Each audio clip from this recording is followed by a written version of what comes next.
नमस्कार, देश की बात में आपका स्वागत है। मैं हूं ताबिश हुसैन। दिल्ली सरकार की आबकारी पॉलिसी मामले में ईडी ने तेलंगाना के सीएम की बेटी के कविता को समन भेजा है। 9 मार्च को पेश होने के लिए उनसे कहा गया है और ईडी ने के कविता के करीबी अरुण आर पिल्लई और सीए बुची बाबू को गिरफ्तार किया था। के कविता ने ईडी से गुरुवार को ना पेश होने के लिए अब समय मांगा है। ईडी की तरफ से उन्हें कोई जवाब फिलहाल नहीं दिया गया है। हालांकि कविता दिल्ली के लिए रवाना हो गई हैं, लेकिन दिल्ली वो शुक्रवार को जंतर मंतर पर एक प्रोटेस्ट के लिए आ रही हैं।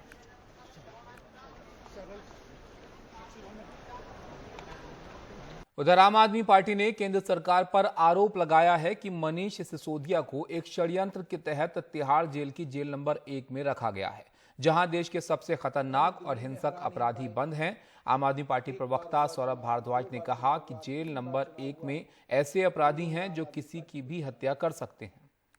आप लोग हमें एमसीडी में नहीं हरा पाए। मनीष जी को विपासना वाले सेल में रखा जाए, जहां पे वो विपासना कर सकें, यानी कि मेडिटेशन कर सकें, ध्यान लगा सकें। कोर्ट की इन डायरेक्शंस के बाद भी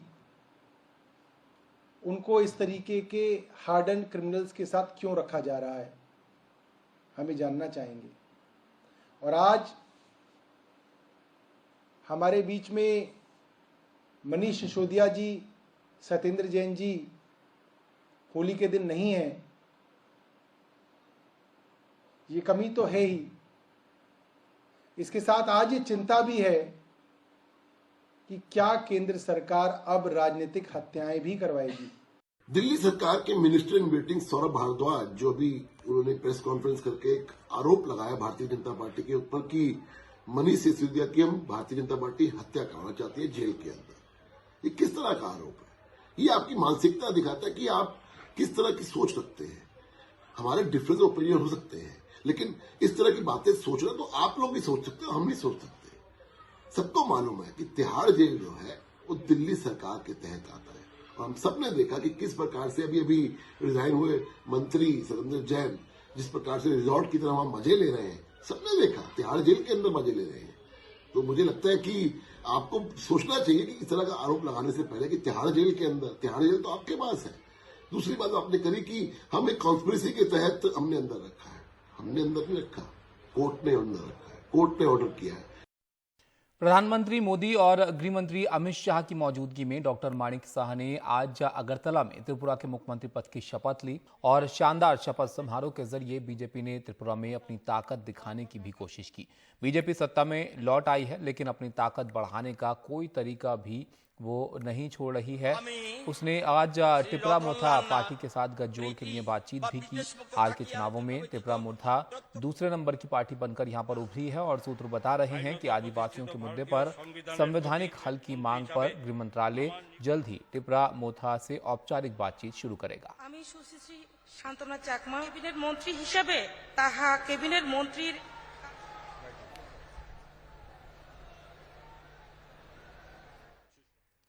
उधर पुलवामा के शहीदों के परिवार वालों के साथ बदसलूकी के मामले पर सियासत जो है वो शुरू हो गई है। यहां पर रक्षा मंत्री राजनाथ सिंह ने राजस्थान के मुख्यमंत्री अशोक गहलोत से फोन पर जो है इस मुद्दे को उठाया। वहीं राजनाथ सिंह ने गहलोत से इस मामले में सख्त कार्रवाई करने के लिए कहा है। जयपुर में 9 दिन से धरने पे बैठे भाजपा सांसद किरोड़ी लाल मीणा, उनके साथ है पुलवामा में शहीद हुई 3 जवानों की वीरांगनाएं। इनकी मुख्य मांग है एक परिवार जहां कोई बालिग नहीं है वहां उनके देवर को नौकरी दी जाए। एक और मांग है सड़क के निर्माण को लेकर और वो चाहती है कि स्कूल शहीद के नाम हो। तीसरी मांग शहीद की मूर्ति को लगाने की है। हम आए थे मान सम्मान मांगने, हमको मिला अपमान, तो ऐसे अधिकारियों को निलंबित करो, सस्पेंड करो। और अधिकतर मांगों के लिए सरकार तैयार हो ही गई है कि इनके 250 मीटर की सड़क, बाउंड्री, देवर को नौकरी उसको, और अपने सुंदरावली वाली को उसके देवर की नौकरी, और उसके कॉलेज का नामकरण, इसके चौराहे पे मूर्ति, और इसकी 2 किलोमीटर की सड़क। यही ज़्यादातर मांगे। क्यों भाई, और कोई रह गई क्या? स्कूल की मन्नत जो करा लेंगे 5 साल है तो इन मांगों को लेकर सचिन पायलट ने मुख्यमंत्री को चिट्ठी भी लिखी है। धरने पे बैठी महिलाओं ने राज्यपाल से मिलने की भी कोशिश की, लेकिन जब महिलाएं गवर्नर हाउस जा रही थी तो उनके साथ पुलिस ने दुर्व्यवहार किया, ऐसा आरोप है। इसके चलते रक्षा मंत्री राजनाथ सिंह ने मुख्यमंत्री अशोक गहलोत से बात भी की। मंगलवार शाम को सैनिक कल्याण मंत्री प्रताप सिंह खाचरियावास धरना स्थल पे पहुंचे। अभी हम तो ये चाहते हैं कि लगभग मांगों पर तो सहमति है, देवर को नौकरी देने में हमें कोई आपत्ति नहीं है, क्यों अपनी बात होगी, उसका रास्ता निकल जाएगा। एक बड़ा इशू, इसमें इतना बड़ा ज्यादा टकराव वाली स्थिति नहीं है। अब कोई छोटी डिमांड है, 250 मीटर की रोड बनानी है, करनी है। पैकेज हमारा सबसे अच्छा रास्ता का हम दे चुके हैं।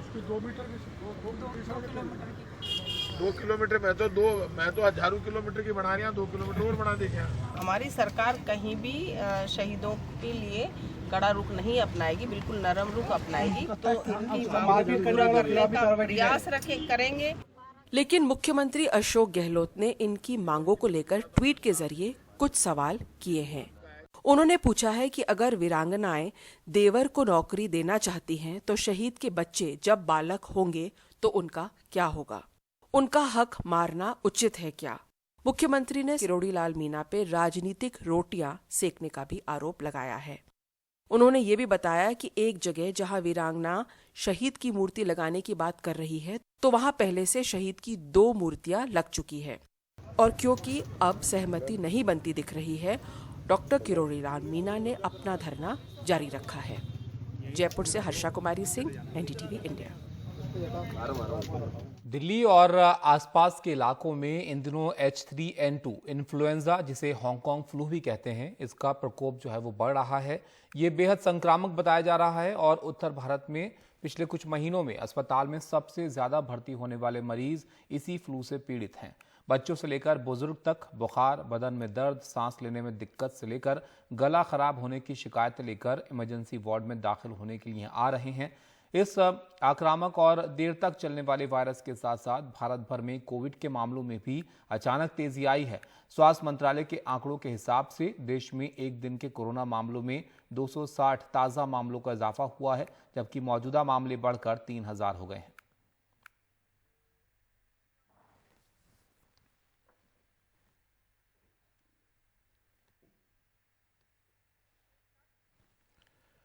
कोची शहर पिछले कई दिनों से जहरीले धुएं से जूझ रहा है। यहां पर ब्रह्मपुर में कचरे के पहाड़ों में आग लगने से 7 दिन बाद भी जहरीले धुएं से कोची का दम घुट रहा है। 110 एकड़ में फैले कचरे में लगी आग पर काबू के लिए पिछले हफ्ते 30 फायर ब्रिगेड गाड़ियों के साथ साथ नेवी के चॉपर भी लगाए गए।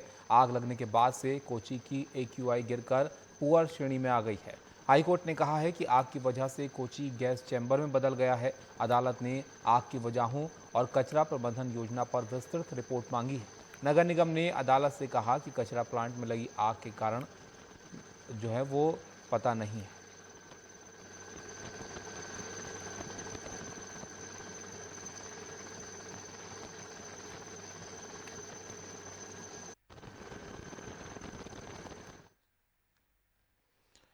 आगे बढ़ते हैं और आपको बताएं एक हादसे के बारे में। बिहार के गया जिले में गुलरवेद इलाके में सेना के अभ्यास के दौरान यह हादसा हुआ। यहां पर तोप के गोले की चपेट में आकर 3 लोगों की मौत हो गई है, जिनमें एक महिला भी है। 3 लोग जख्मी भी हुए हैं, जिनको इलाज के लिए अस्पताल में दाखिल करवाया गया है। मौके पर पुलिस की टीम पहुंची है। जो लोग मारे गए हैं उनके परिजनों का रो रो कर यहाँ पर बुरा हाल है। आंगन का दी आंगन हल्का मनी साबे कोनी बैठा हम बुआ पूरी मने बेदम करे था बस रोड से आइलो बस हरास मारी के पूरा करके तो पदम पूरा खाती पूरा हमारी हाथे से बॉय में भी आज हो गया एकदम पूरा जबरदस्त चलना हम पूरा चिल्ला के बाहर निकला लियो सब चेक बनाते और वो भी खाने हाथ में बाहर कजन के हमारे नहीं बाबा गिरती आंगन में। हमारे सहयोगी मनीष कुमार हमारे साथ जुड़ गए हैं। मनीष जी, बताइए इस हादसे के बारे में और क्या जानकारी मिल रही है? साबित से जो जानकारी है उसके अनुसार ये गया जिले का बाराचट्टी थाना का बुमेर पंचायत का यहाँ पर गुलरवेद गांव है। गुलरवेद गांव से 1 किलोमीटर की दूर पर मिलिट्री की फायरिंग रेंज है, जहाँ पर CRPF हो या वहाँ पर मिलिट्री के लोग भी फायरिंग के लिए आते हैं। और आज भी सुबह 8 बजे मिलिट्री के जवान अभ्यास कर रहे थे। हालांकि कहा यह जाता है कि रविवार को या छुट्टी के दिन यहाँ पर अभ्यास नहीं होता है और गांव वालों को पहले से बता दिया जाता है। और आज उसी गुलरबेद गांव में एक तोप का गोला गिरा और एक ही परिवार के 6 लोग इसकी चपेट में आए, जिसमें 3 की घटनास्थल पर मौत हो गई और 3 लोगों की का इलाज जो है, जिसमें 2 महिला हैं और एक पुरुष जो काफी गंभीर रूप से घायल हैं, उनका इलाज अभी फिलहाल जो जिला मुख्यालय है गया वहां पर अनुग्रह नारायण मगध मेडिकल कॉलेज में चल रहा है। घटना के बारे में बताया जा रहा है कि जो मृतक हैं उनमें एक गोविंद माझी हैं और डोभी हैं और सूरज कुमार हैं। इन लोगों की मौत जो है घटना स्थल पर ही हो गई और वहां के जो थाना इंचार्ज हैं उनका कहना है कि ये जो गोलाबारी हुआ, जो भी एक तोप का गोला आया है, इसके बारे में मालूम कर रहे हैं कि प्रशासन से एनओसी लिया गया या नहीं लिया गया है, क्योंकि जो फायरिंग रेंज है वो गांव से 400 मीटर की दूरी पर है। जब भी कोई टीम फायरिंग के लिए आती है तो उसे फायरिंग प्रैक्टिस के लिए पहले और बाद में स्थानीय प्रशासन से एनओसी लेना होता है, लेकिन इस बार एनओसी नहीं ली गई थी। उनके गाइडलाइन में भी है कि रविवार और छुट्टी के दिन फायरिंग नहीं होती है। तो ये लग रहा है कि शायद स्थानीय प्रशासन और गांव वालों को इसका आभास नहीं था कि आज वहां पर फायरिंग की प्रैक्टिस होगी। हालांकि 15 दिन पहले भी ऐसी घटना हो चुकी है, लेकिन उस समय कोई जो है उस दिन जब तोप का गोला गिरा था तो उस समय किसी को चोट नहीं आई थी, केवल कुछ घर क्षतिग्रस्त हुए थे। साबित। शुक्रिया मनीष जी आपका सब जानकारी के लिए। तो मनीष जी बता रहे थे इस घटना के बारे में, तस्वीरें भी आप वहां की देख रहे हैं। बिहार के गया जिले में गुलरबेद इलाका है जहां पर सेना के अभ्यास के दौरान ये हादसा हुआ है। यहां पर तोप के गोले की चपेट में आकर 3 लोगों की मौत हुई है और 3 लोग इसमें जख्मी हो गए।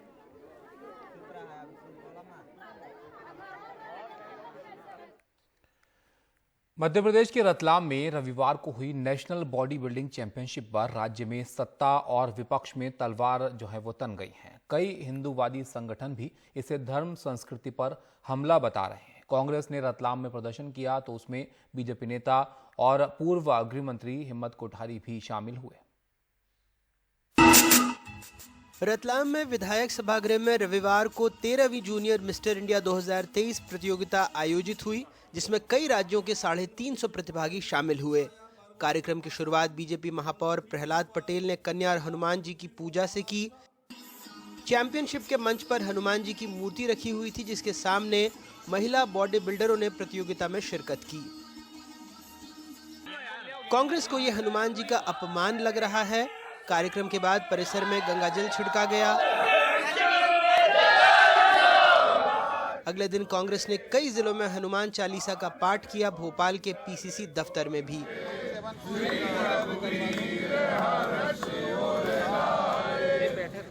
भारतीय जनता पार्टी के विधायक चैतन्य कश्यप जी के संयोजकत्व में रतलाम में अश्लीलता परोसी गई है और विडंबना इस बात की है कि जिस कथित राम भक्ति के आधार पर भारतीय जनता पार्टी ने अपनी आर्थिक सामाजिक समृद्धता हासिल की है, उन्हीं राम के परम भक्त हनुमान की मौजूदगी में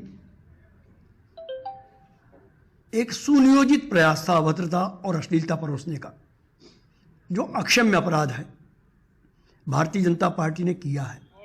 बॉडी बिल्डरों के साथ हनुमान जी की मूर्ति पर विश्व हिंदू परिषद भी नाराज दिखा। जिस प्रतियोगिता के मंच पर हनुमान विराजित थे, वहां महिलाओं द्वारा अपने शरीर का ऐसा प्रदर्शन ये उचित नहीं है। ये सीधे सीधे हिंदू भावनाओं को ठेस पहुंचाने वाला है। हनुमान जी महाराज भगवान अपने आप में ब्रह्मचर्य व्रत का पालन करने वाले हैं और यह प्रदर्शन सीधा सीधा हिंदू भावनाओं को, आस्था को इससे ठेस पहुंची है। आयोजकों से विश्व हिंदू परिषद ये कहना चाहता है कि इस प्रकार के आयोजनों को विश्व हिंदू परिषद स्वीकार नहीं करता है। आयोजन बीजेपी नेताओं ने किया, अब पार्टी सफाई दे रही है, कह रही है कांग्रेस की सोच महिला विरोधी है। कांग्रेसी लोग कभी भी महिलाओं को कुश्ती करते नहीं देख सकते, महिलाओं को वो जिम्नास्टिक करते नहीं देख सकते, महिलाओं को स्विमिंग करते, क्योंकि उसमें फिर क्या उनके अंदर का शैतान जागृत होता है। तो उनको कोई भी महिला जो खेल के मैदान पे देखिए कितनी गंदी नजर से देखते हैं, शर्म नहीं आती उनको। इसी नजर से स्विमिंग पूल में देखते हैं जब वो बिटियाएं उतरती है, हमारी बहनें उतरती है हमारी। बहुत ही बेशर्म किस्म की व्याख्या और बयान है। बॉडी बिल्डिंग को बॉडी बिल्डिंग की नजर से, स्वास्थ्य और स्पोर्ट्स की दृष्टि से देखा जाना चाहिए, और जो उसको कपड़ों से आंकते हैं, मुझे तो उनकी सोच पर तरस आता है। निंदनीय और घृणित सोच है कांग्रेस की। वैसे आयोजकों ने अपनी सफाई में कहा है कि कार्यक्रम का आयोजन all India body building federation का था, उन्होंने सिर्फ आयोजन में मदद की थी। महिला दिवस के मौके पर किसी भी दल के नेता को सुनिए, उन्हें सुनकर ऐसा लगेगा आधी आबादी को बस पूरा हक मिलने वाला है, इनकी सोच ऐसी है।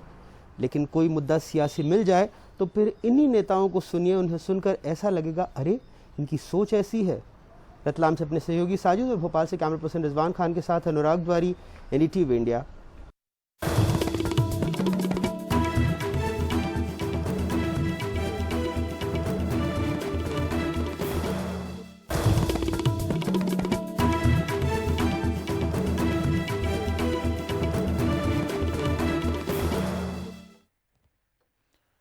और अब खबर पाकिस्तान से आपको दिखाते हैं। पाकिस्तान के लाहौर में इमरान खान की रैली में शामिल होने के लिए काफ़ी तादाद में उनके समर्थक जमा हो गए और भीड़ पर काबू पाने के लिए पुलिस ने यहां पर लाठीचार्ज किया है। इस रैली से पहले पुलिस ने यहां पर धारा 144 जो है वो लगा दी थी। ये तस्वीरें भी आप वहां की देखिए लाहौर की। उमा शंकर सिंह हमारे साथ जुड़ गए हैं और ज़्यादा जानकारी के लिए। उमा, बताइए क्यों ऐसे हालात पैदा हुए और अभी की क्या स्थिति है? जी देखिए, आज तहरीक जो पाकिस्तान तहरीक इंसाफ पार्टी के जो मुखिया हैं इमरान खान, उन्होंने एक रैली का आयोजन किया था जो उनके घर जमान पार्क से दादा दरबार तक जाना था। उसके लिए बड़ी तादाद में उनके समर्थक जो हैं इकट्ठा हुए, लेकिन एडमिनिस्ट्रेशन ने पहले ही धारा 144 लगा दी थी और प्रदर्शनकारियों को वहाँ इकट्ठा नहीं होने दिया। जो वहाँ पर पहुँचे भी उनकी गाड़ियों को तोड़ा गया, ऐसा आरोप है इमरान खान के दल के नेताओं का, और उनके लाठीचार्ज की गई। ये वहाँ पे जो भी कार्यकर्ता जुटे थे उनको तितर-बितर कर दिया गया और इस मार्च को उस तरह से नहीं होने दिया गया जैसा कि इमरान खान चाहते थे। उन्होंने खुद ट्वीट करके इस बात की जानकारी दी है कि उनके कार्यकर्ताओं को खींचा गया पुलिस की तरफ से। एक अहम बात यह है कि क्योंकि पाकिस्तान में जो पाकिस्तान इलेक्ट्रॉनिक मीडिया अथॉरिटी है पैमरा, उसने एक बैन लगा रखा है इमरान खान।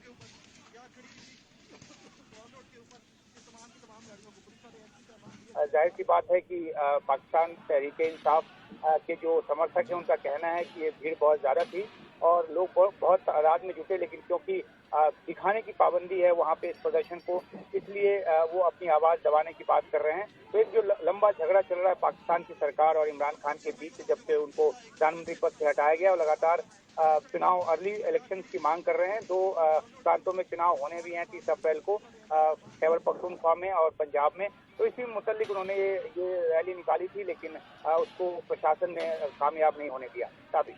शुक्रिया उमा आपका इस सब जानकारी के लिए। तो ये तस्वीरें आप देखिए पाकिस्तान के लाहौर की हैं, जहाँ पर इमरान खान की रैली में शामिल होने के लिए जो उनके समर्थक हैं वो जा रहे थे और यहाँ पर लाठीचार्ज भी पुलिस की तरफ से किया।